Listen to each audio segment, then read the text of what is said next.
मन मंदिरा गजर भक्तीचा.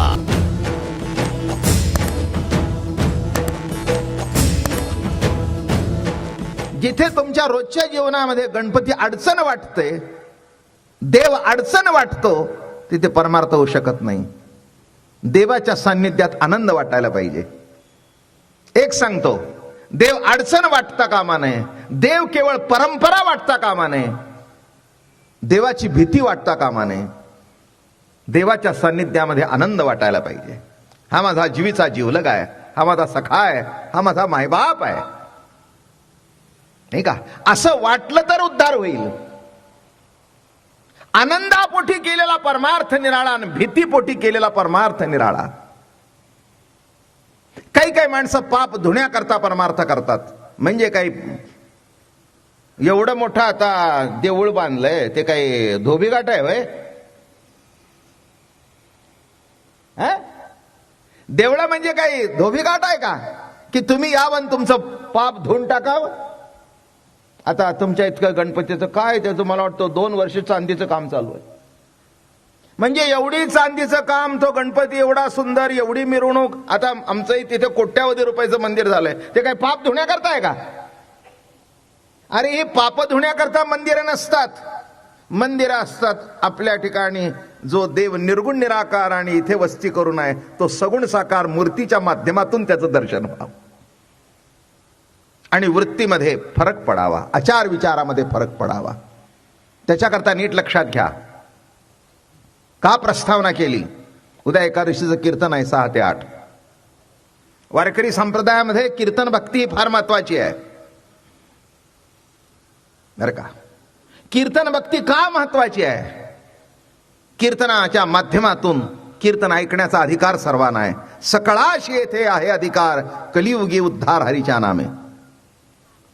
आणि म्हणून आपण रोज प्रवचन ठेवली आणि कीर्तन तेव्हा जरूर माळ घालावी. असा आहे.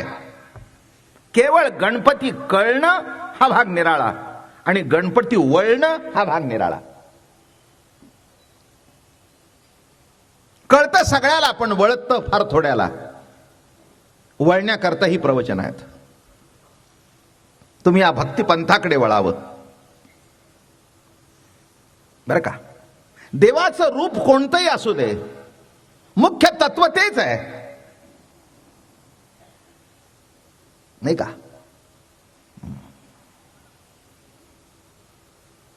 जसं काल मी म्हटलं सच्चिदानंद गणपती, तसं पांडुरंगाचं वर्णन करताना असंच सत्य ज्ञानानंद गगनाचे प्रावर्ण, नाही रूपवर्ण गुण तेथे, तोहारे श्रीहरी पाहिला डोळेवरी आणि पाहता पाणी दोरी सारोनिया.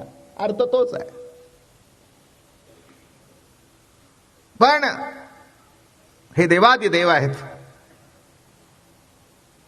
लग्न झाल्यानंतर पुरुषाने आणि बाईनी जसं काही बंधन पाळावं लागतं आणि ती बंधनं पाळली तर लग्न टिकतं.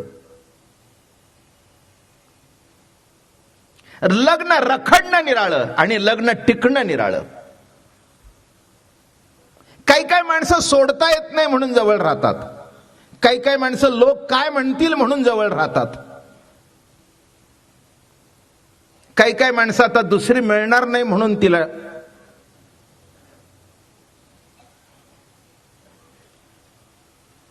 हा सगळा भाग निराळा आहे. त्या लग्नाला अर्थच नाही.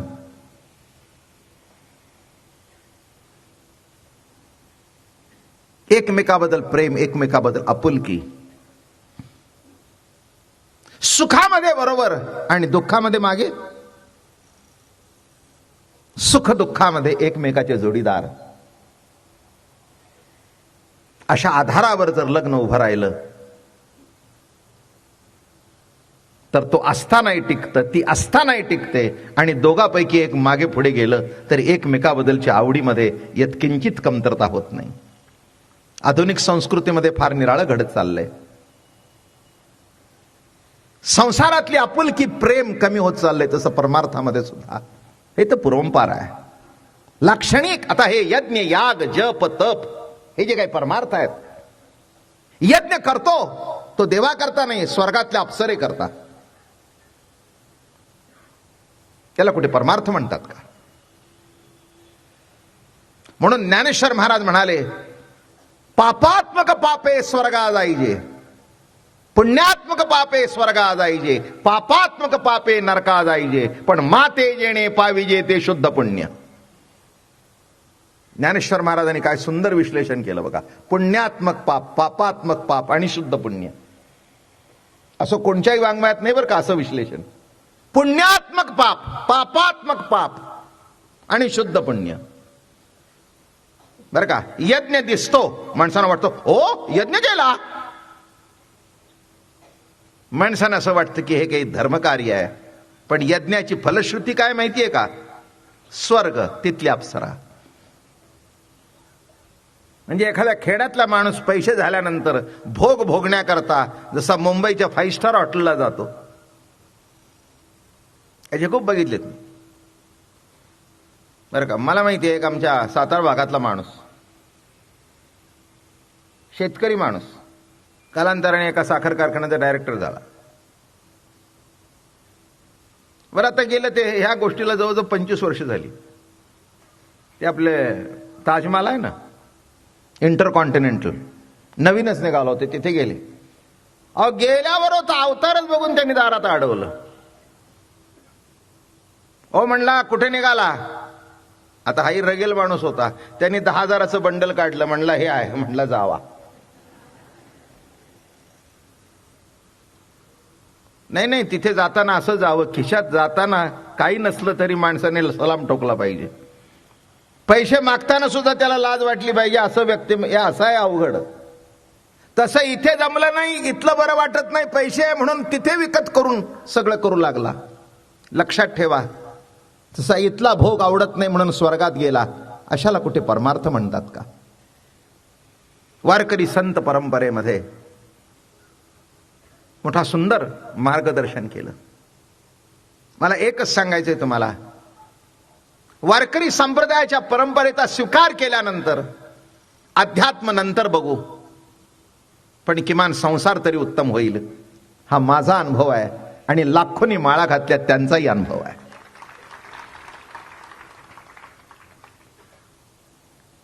बरं का, ही वस्तुस्थिती आहे. आज या पुण्य नगरीमधून लाखोच्या संख्येने जेव्हा महाराजांच्या पालख्या जातात, माऊलींची, तुकाराम महाराजांची, एक भव्य दिव्य असं दृश्य डोळ्याला दिसतं. जसं विनोबा भावेनी एक शब्द काढला, अनुशासन, तसं संसारामध्ये सुद्धा माणसाला अनुशासन पाहिजे. कुठचा तरी नेम पाहिजे, कुठचं तरी बंधन पाहिजे. का घरी केव्हाही जावं, केव्हाही बाहेर पडावं, रात्री 1 वाजता घरी यावं, बरोबर आहे का? नाही, अनुशासन पाहिजे. घराकरता अनुशासन, तसं परमार्थ करत असताना सुद्धा अनुशासन, आणि हेच माळ करते. याच्याकरता उद्या आपण माळा घालूया. गणपती देव नक्की पावेल. ही मामा काय वगैरे काय सगळ्या मंडळीने माझ्याकडून माळा घातलेल्या आहेत बरं का. हो, मला लक्षात आहे, सुरुवातीचा काळ गणपती पुढेच माळा झाल्या. हो, या मंडळींना नुसतं ते गणपतीचं मंदिर देऊळ चालवत नाहीत, तर तिथलं जे अधिष्ठान आहे त्या अधिष्ठानावर पूर्ण भक्ती आहे, आणि ती भक्ती कृतीतून सुद्धा आहे, वृत्तीतून सुद्धा आहे. लक्षात ठेवा, परमार्थ केवळ कृतीत असू नये, परमार्थ केवळ डोक्यात असू नये, परमार्थ केवळ विचारात असू नये, तो सर्व अंगाने सर्व कृतीतून असा परिपूर्ण व्हायला पाहिजे. भाताची कृती बाईच्या डोक्यात असून उपयोग नाही, ती हातातून प्रगट होऊन रुचकर व्हावी. बरं का, पाठ म्हणून दाखवला कसं करावं, पण करायच्या वेळेला करपलं. कारण त्याला माहित नव्हतं की भात केल्यानंतर गॅस कमी केव्हा करावा, पहिला तो एवढा लावला, तो शेवटपर्यंत एवढाच. तो त्रिगुणात्मक भात झाला. खाली करपला, मधला शिजला आणि वरचा कच्चा राहिला, कारण हलवलं सुद्धा नाही. ते म्हणले त्याच्यात तिथे लिहिलं नाही. म्हणले एवढी आडानी तू असशील हे मला माहिती नाही. माझं बोलणं लक्षात आलं का? तिथे सुद्धा जो डोक्यात विचार आहे, परिपक्व विचार आहे, तो जसा कृतीतून प्रकट व्हावा लागतो, तसं गणपती हा सात्विक देव आहे. त्याचा आहार, त्याचा विहार, त्याचा आचार, त्याचे मंत्र, त्याचं तंत्र सर्व सात्विकपणा. मग ते ऐकल्यानंतर आणि सांगणारा सुद्धा गणपती सांगत असताना सात्विक पांडुरंगाचा भक्त आहे. आता म्हणणं कळलं का? कुणाचा भक्त आहे? आणि इथे गणपतीचं निरूपण का चाललंय? तर त्याचा अर्थ एक आहे. इथे ज्ञानेश्वर महाराजांनी ओंकारात शब्द ब्रह्मामध्ये गणपती बघितला. ओम सांगताना निर्गुण स्वरूप सांगितलं आणि आता गणपती सांगायला सुरुवात केल्यानंतर त्याचा सगुण रूपाचं वर्णन सुरू झालं. सगुण आणि निर्गुण ही दोन रूप आहेत ईश्वरी सत्तेची. कशी रूप आहेत? ब्रह्म कसा आहे? निर्गुण आहे, निराकार आहे, आज्य आहे, अव्यय आहे, अनंग आहे, पेंदा आहे, निकवडा आहे, अचक्षु आहे, अचरणू आहे. हे निर्गुण वर्ण झालं. आणि जेव्हा तुकाराम महाराज पंढरीला गेले ते म्हणाले अजिम्या ब्रह्म पाहिले. संत काय म्हणतात? अजिम्या ब्रह्म पाहिले.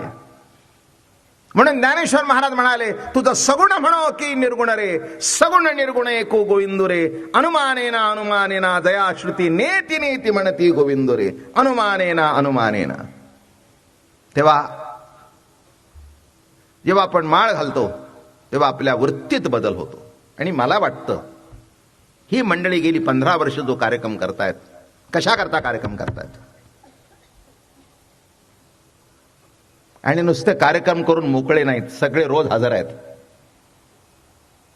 माझी खात्री आमचे तात्या शरीराने तिकडे जरी असले तरी मनाने रोज येथेच असतात. पण त्यांच्या घरातले त्यांचे चिरंजीव हे सगळी मंडळी उपस्थित आहेत. याचा अर्थ नीट लक्षात घ्या. कार्यक्रम करा म्हणायचं ना आपण बाहेर जाऊन बसायचं तसं नाही आहे.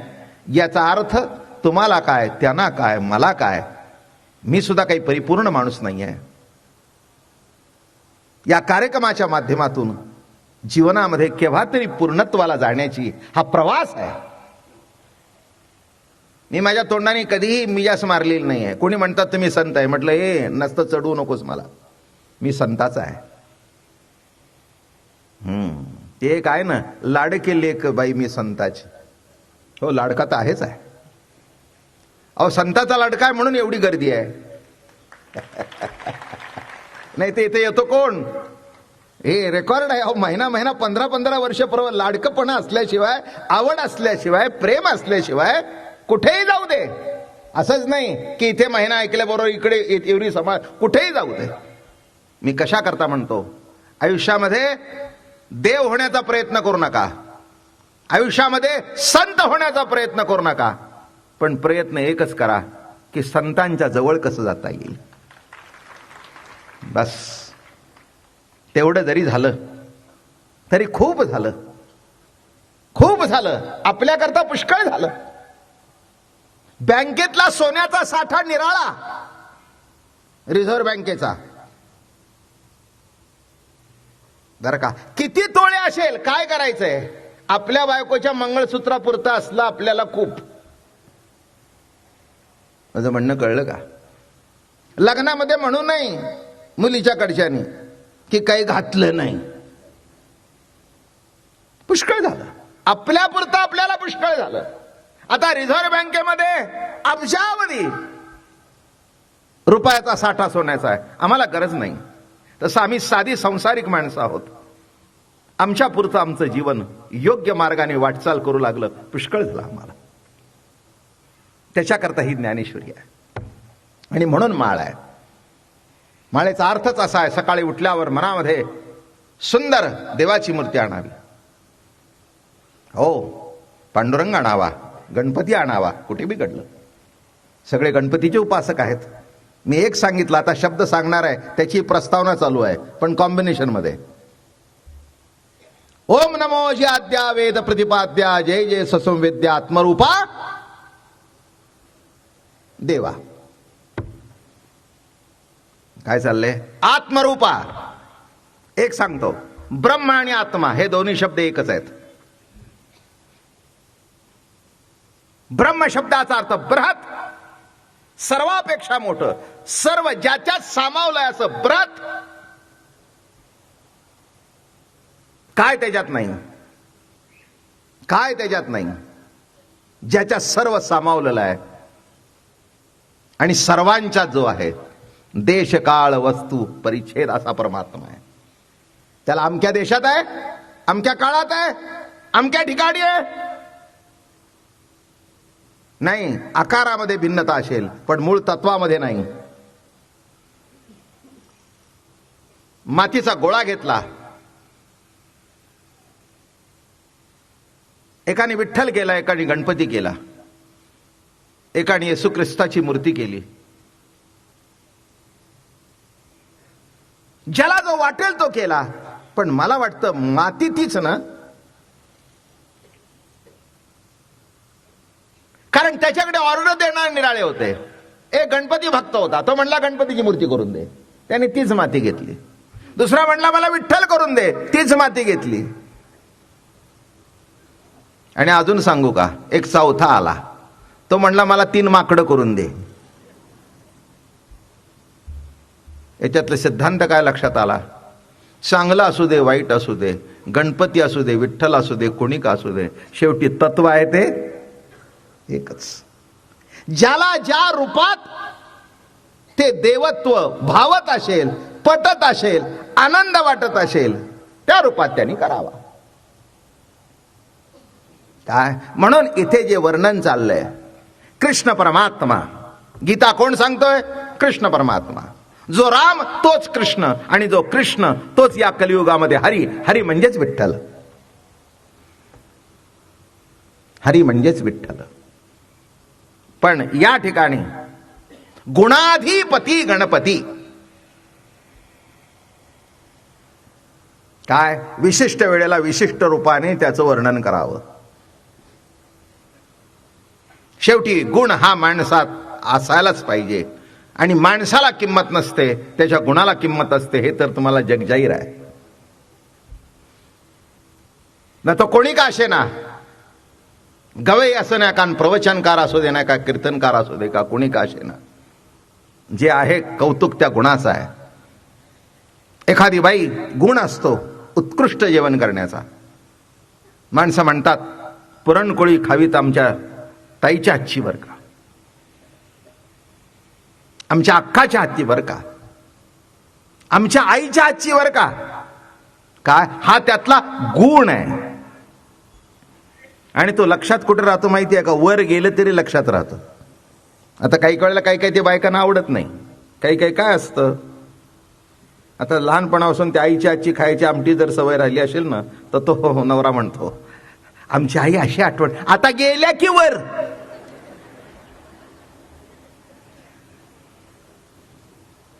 तो म्हणला एवढं काय तुला काही रागवायचं कारण आहे का? एवढं तुला काही रागवायचं काही कारण आहे का? हा, आता मी तुला म्हटलं माझ्या आईची आमटी चांगली होती, काय वाईट म्हटलं का मी? तुझ्याला नावं ठेवलं नाही, पण पण पण म्हणलात ना. तो म्हणला आता पण करतो, तुझ्या समोर आईचं नावच घेणार नाही, असा आजपासून केलेला पण. नीट लक्षात घ्या, असं बोलून काही कुठे जमत नसतं. जे असतं ते असतंच. तसं विशिष्ट गुण, गुणाधिपती गणपती, अरे का हो, सुंदर वर्णन आहे. त्याला ब्रह्म म्हणतात, त्याला आत्मा म्हणतात. पुष्कळ सांगण्यासारखं आहे. कोणी देहीचा आत्मा म्हणती, कोणी परिच्छिन्नती दावती, एक नेत्र गोळची लागती धांडोळावया. एवम सिद्धांताची ओवी सांगतो, मधल्या सांगत नाही. एवम चुकोनी आपण ज्ञानी भरती रान, सिद्धची समाधान द्वाड झाले. जरा तुझ्या मीपणाच्या मागे मागे वळून बघ. मागे वळून बघशील तर तुला ईश्वरी सत्तेचा अधिष्ठान दिसेल. तुझ्या मीपणाच्या मागे कोण आहे? सर्वांच्या हृदयात. जरा वळून बघा. तुम्ही पुढे बघताय, पुढे बघताना एक लक्षात ठेवा, इथे जर प्रगट झालं नाही तर तिथे दिसणार नाही. दृश्य वस्तूमधून द्रष्ट्याचंच दर्शन आहे, नाही का? एखादे साखल्यानंतर तुम्ही सांगता तसं झालं नाही, नव्हे तसं झालं, म्हणजे ते मूळ कल्पना जी आहे ते अधिष्ठान आहे. लक्षात घ्या मी कशा करता सांगितलं. असा हा परमात्मा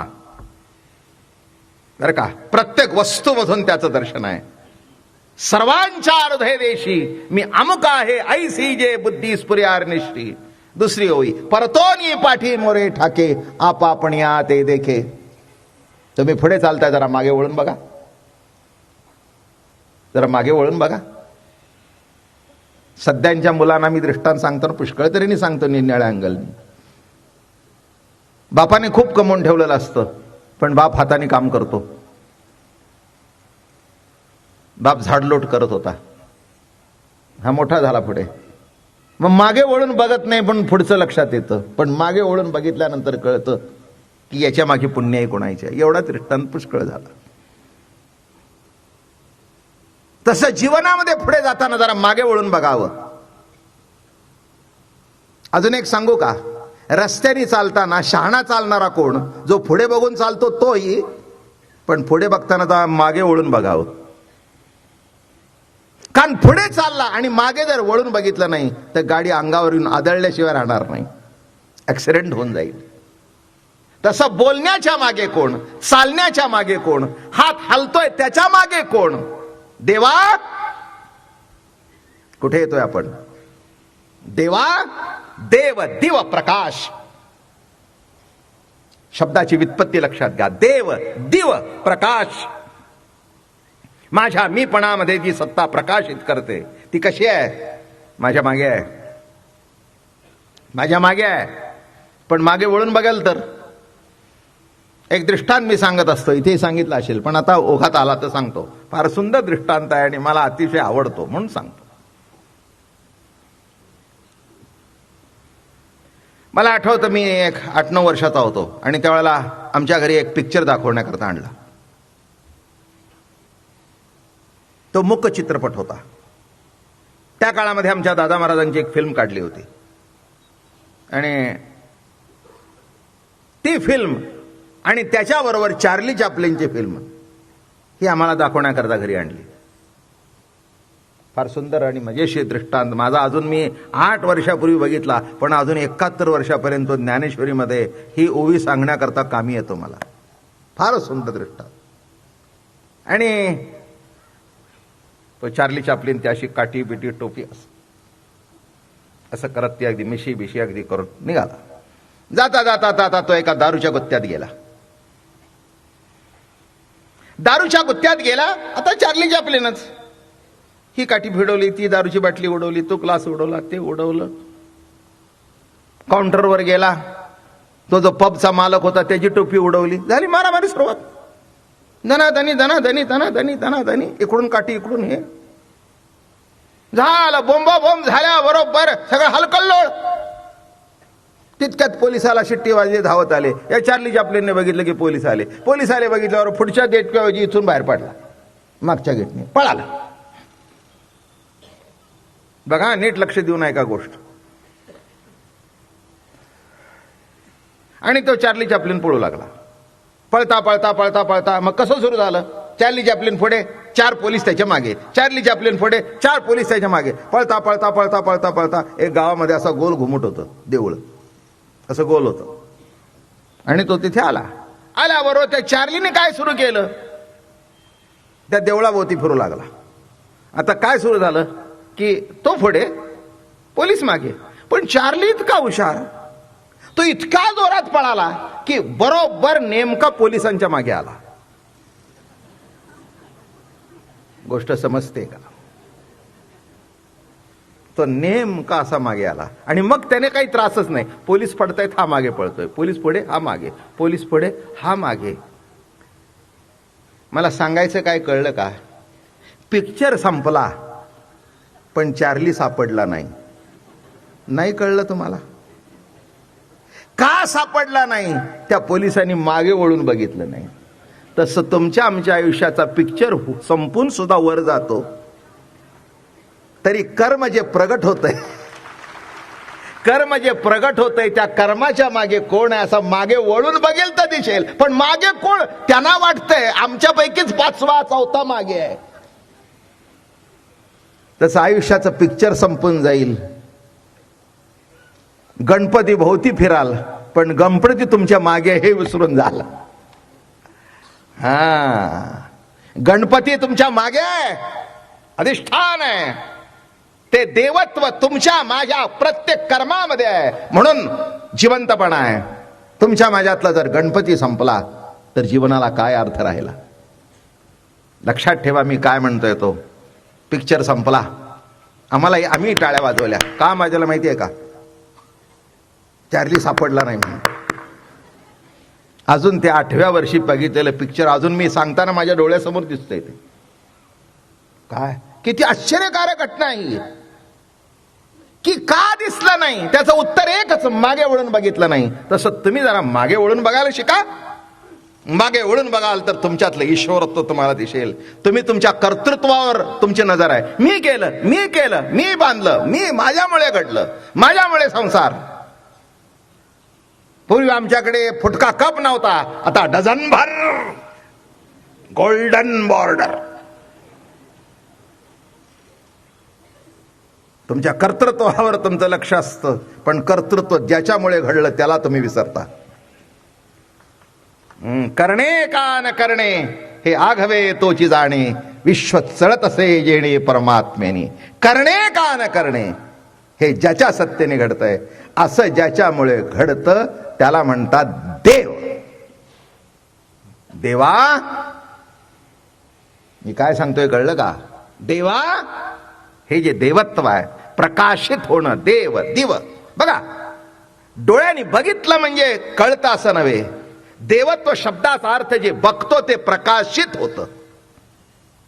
प्रकाशित नाही झालं तर काही समोर दिसून सुद्धा काही फायदा नाही, नाही का? हो, सगळं काही असतं पण प्रकाशित होत नाही, आणि प्रकाशित होत नाही म्हणून कळत नाही. काही कळायला बघा, काही काही कोर्टाची, कचेरीची, अमकेची तमकेची लेटर येतात. आता तुम्ही एवढ्या मोठ्या संस्था चालवतात, तुम्हाला माहिती असतं. काही काही वेळेला येतात पण हे कुठलं आहे ते आपल्यालाच कळत नाही, काय भानगड आहे. आपण काही केलेलं नसतं, काही नसतं, एखादं नोटीस उगीच लागतं. हे तर मामा तुम्हाला माहिती आहे, एवढी चालवत आहे. मला वाटतं तुम्ही सगळे लोक नोटीस अंगावर घेतच म्हातारे झाला. बरं काय, इथे गणपती का तिथे गणपती, इथे बसायचं का तिथे बसायचं, ही जागा किती चाललंय. माझं म्हणणं कळलं का? काही काही टायमाला आपल्याला कळत नाही. माझं लक्षात ठेवा, आपल्या हातात कागद असतो, त्या कागदावर आपलं नाव असतं, पण काय आहे ते मग आपण एखाद्या वकिलाकडे जातो, जरा बघाव, हा ते ठेवा माझ्याकडे, तुम्ही जा, झालं ना, काय नाही. मग मी त्याला विचारलं काय नाही, ते म्हणले मलाही काही माहिती नाही, पण ते म्हणले काय नाही, मी म्हणतो काय नाही. माझं बोलणं समजतंय का? काही काही येडी माणसं मी बघितली. मला आठवतं, एक व्यक्ती माझ्याकडे आली, मला माहिती होतं त्याची गंमत. मग काय सांगू, असं घड्याळ होतं हातामध्ये सुंदर, आली याला 30-35 वर्ष झाली. असं घड्याळ बांधून आली ती व्यक्ती, असं करू लागली. मी विचारलं वाजले किती, म्हणले तुम्हीच बघा.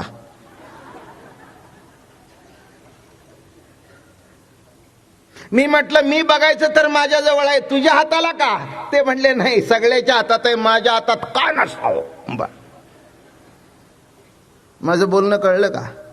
घड्याळ तुमच्या जवळ आहे, घड्याची मालकी तुमची आहे, पण काय आहे ते कळत नाही. म्हणजे दृश्य दिसतंय पण दृश्यामध्ये द्रष्टा जिथपर्यंत प्रगट होत नाही तिथपर्यंत दृश्य असून सुद्धा, मालकी असून सुद्धा काय आहे ते कळत नाही. मग हे प्रकाशित होणं, आता हातात घड्याळ घेतल्याबरोबर नुसती अशी, मला आता आयुष्य गेलं तुमचं माझं, नुसतं असं काही घड्याळ घेऊन बघायला नको, नुसतं नजर जाता जाता कळतं. 7:45 5 मिनिटं कमी आहेत.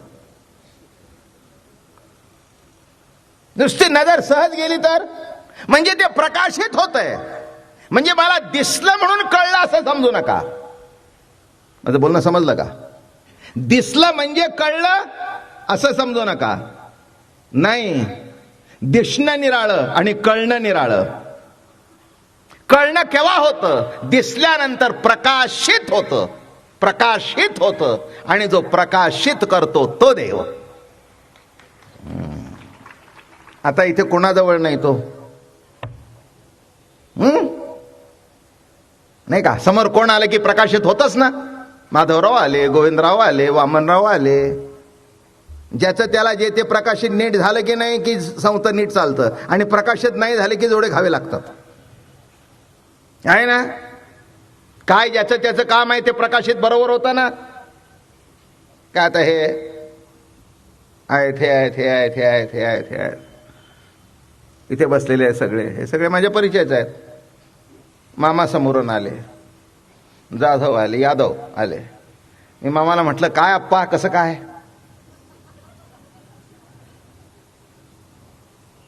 मामा म्हणतील, बाबा महाराज आज काय झालं तुम्हाला? मी म्हटलं, काही नाही झालं. अप्पा काय आणि मामा काय? हो नाही अप्पा ते, मी मामा रासने, ते अप्पा सूर्यवंशी. अहो मी म्हटलं हे काय आणि ते काय? माझं बोलणं कळलं का? अहो लाखो माणसं येतात, आतून प्रकाशित होतं म्हणून मजा आहे, नाही का? समोर बायको आली आणि जर बहीण वाटली तर काय होईल? मी प्रकाशित सांगतोय बरं का, नाही का? अहो जे ते प्रकाशित झालं. अहो शेजारची बाई आली आणि तुम्हाला वाटली, कोणीतरी ओ केलं, बाबा घाबरला इथेच.